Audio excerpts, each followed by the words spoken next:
The neighborhood watch volunteer who shot an unarmed teenager to death in Sanford, Florida, has just been charged with murder. The special prosecutor in the case has charged 28-year-old George Zimmerman with second-degree murder in the death of 17-year-old Trayvon Martin. Conviction on that charge could carry a maximum penalty of life in prison.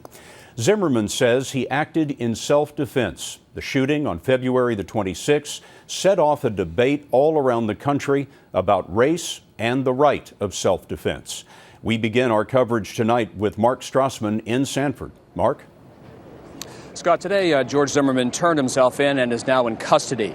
The special prosecutor's team spent 18 days reinvestigating this case, and she believes that George Zimmerman's killing of Trayvon Martin was not self-defense, but murder. We did not come to this decision lightly. This case is like a lot of the difficult cases we have handled for years here in our circuit, and we've made this decision in the same manner. Let me emphasize that we do not prosecute by public pressure or by petition. We prosecute based on the facts of any given case, as well as the laws of the state of Florida. A second-degree murder charge means no premeditation, but it does mean the special prosecutor believes that Zimmerman killed Martin with a depraved mind, without regard for human life. The controversy has only been heightened because so little is known about what happened that night. No witnesses saw how the confrontation began after Zimmerman, a neighborhood watch volunteer, called police to report a suspicious person. This guy looks like he's up to no good, or he's on drugs or something. It's raining and he's just walking around looking about. Okay, and this guy, is he white, black, or Hispanic?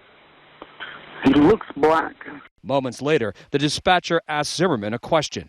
Are you following him? Yeah. Okay, we don't need you to do that. But within 2 minutes, neighbors in nearby townhouses began calling 911 to report two men fighting. So you think he's yelling help? Yes. All right, what is your phone number? There's gunshots. Zimmerman had a lawful concealed weapons permit for his 9mm handgun. And Florida's so-called stand your ground law gives people wide latitude to use deadly force rather than retreat if they're afraid for their lives or in fear of grave bodily harm. Zimmerman told police Martin had attacked him, breaking his nose and knocking his head against the pavement. Police officers reported Zimmerman had a bloody nose.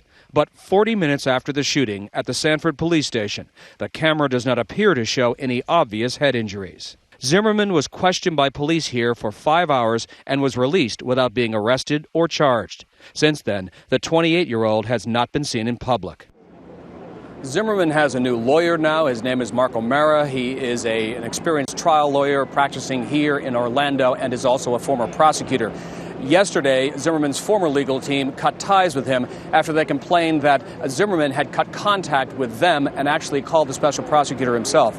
Scott, Zimmerman will have his first court appearance sometime tomorrow. Mark, thank you very much. Trayvon Martin's parents watched the special prosecutor's news conference on television. Tracy Martin and Sabrina Fulton had been vocal in calling for an arrest. Angela Corey, the special prosecutor, called the parents just before the news conference to let them know about her decision. Today, prosecutor Corey called them, quote, those sweet parents.